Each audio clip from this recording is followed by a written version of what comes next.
It all started in a quiet corner of China. The year was 1992, Xi'an village near Longyou. Just another ordinary day, or so it seemed. For centuries, local villagers had known about the ponds, deep, dark pools of water. They called them bottomless ponds.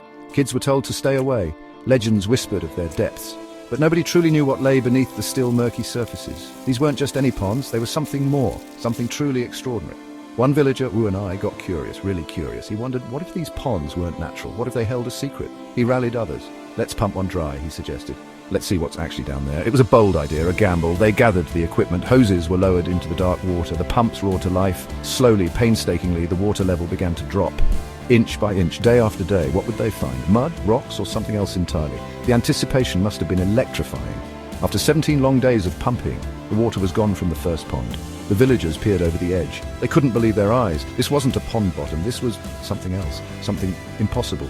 Stone steps descended into the darkness, man-made steps carved with precision, leading into a vast cavernous space. The air must have crackled with excitement and a little bit of fear. What had they stumbled upon? This was no natural formation. This was ancient engineering on a scale they couldn't comprehend. The initial discovery sent shockwaves through the local community, and soon the world. This wasn't just one cave, oh no, they started checking the other ponds. One by one they were drained, and one by one they revealed more colossal, artificial caves.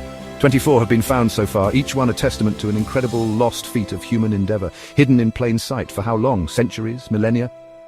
The question started immediately. Who built them and why? The adventure had just begun.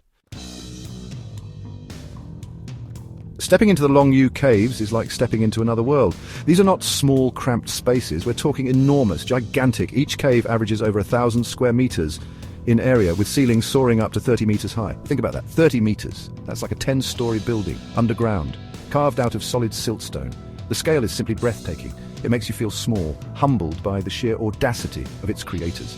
This wasn't just digging, this was sculpting the earth itself. And the details. Oh, the details are what really get you.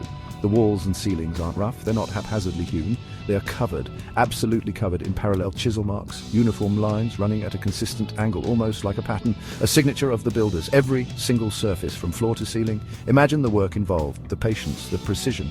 It's a mind-boggling display of craftsmanship. These weren't just laborers, these were artists working on a monumental scale, a true subterranean marvel. Pillars of rock, thick and strong, were left in place to support the massive ceilings. These aren't randomly placed, they are strategically positioned, engineered for stability. Some caves are interconnected, forming a labyrinthine complex beneath the earth. It's like an underground city, silent, empty, but filled with the echoes of its mysterious past. And you can almost hear the clang of tools, the shouts of workers, a hive of activity now frozen in time, waiting for us to decipher its purpose.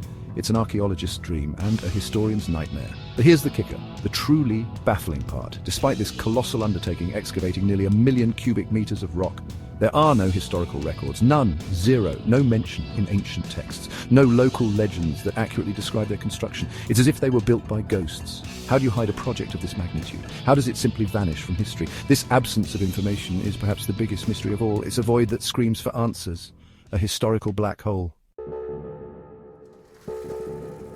So the million-dollar question, or maybe billion-dollar, given the scale. Who built the Longyou caves? Who were these master builders, these silent architects of the underworld? The truth is, nobody knows for sure. That's what makes this place so tantalizing, so addictive for an explorer like me. We have theories, lots of them, but concrete proof? That's much harder to come by. It's like chasing shadows through these ancient halls. Every clue just seems to lead to more questions, more intrigue. One popular theory points to an ancient emperor, perhaps the king of Yue, Gujian, around 2,500 years ago. Some say he might have ordered their construction as a secret military hideout, or maybe a hidden treasury, or even a mausoleum. The sheer effort involved suggests a powerful ruler, someone with immense resources and a compelling reason for secrecy.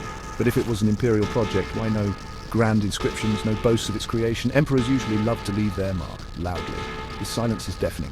Then there are the more unconventional theories, and you know I love those. Some speculate about lost civilizations, predating known history, possessing unknown technologies.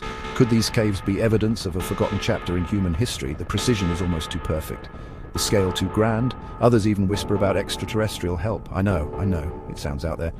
But when you stand in these massive silent chambers, your mind starts to wander. You start to consider every possibility, because the ordinary explanations just don't seem to fit. And how did they do it? The techniques are another puzzle.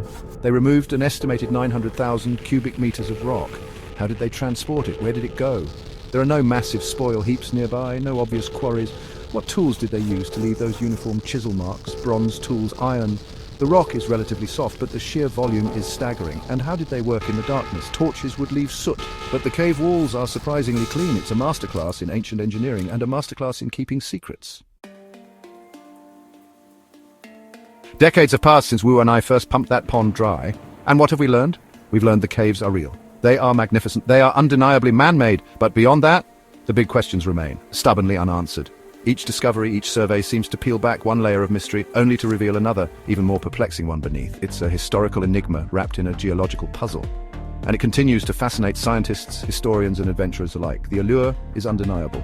One of the most frustrating aspects for researchers is the almost complete lack of artifacts. No tools have been found in situ, no ancient pottery directly linked to the construction period, no bones, no everyday objects left behind by the workers. It's as if the builders packed up everything, swept the place clean, and then just vanished. This pristine condition is eerie. It's unnatural for an ancient construction site. It deepens the suspicion that these caves were meant to be secret, and that their purpose was something out of the ordinary. So, why were they built? This is the ultimate riddle. Were they quarries with the stone used for some other grand project now lost to time, perhaps? But the fine finishing work seems excessive for a simple quarry. Were they tombs? Possible, but no remains have been found. A place of religious worship? The acoustics are incredible, but there are no idols, no altars. A hidden palace for a reclusive ruler. The possibilities are endless. And each theory has its champions and its doubters. The debate rages on. The Longyou caves stand as a silent, imposing testament, a monument to an unknown people, for an unknown purpose. They challenge our understanding of ancient capabilities. They mock our historical records with their glaring absence. They are a profound mystery carved in stone, a puzzle waiting for the missing pieces. And that, my friends, is why places like Longyou are so important. They remind us that there's still so much out there to discover, so many secrets waiting to be unearthed. The expedition to understand Longyou, it's far from over. It's just getting started.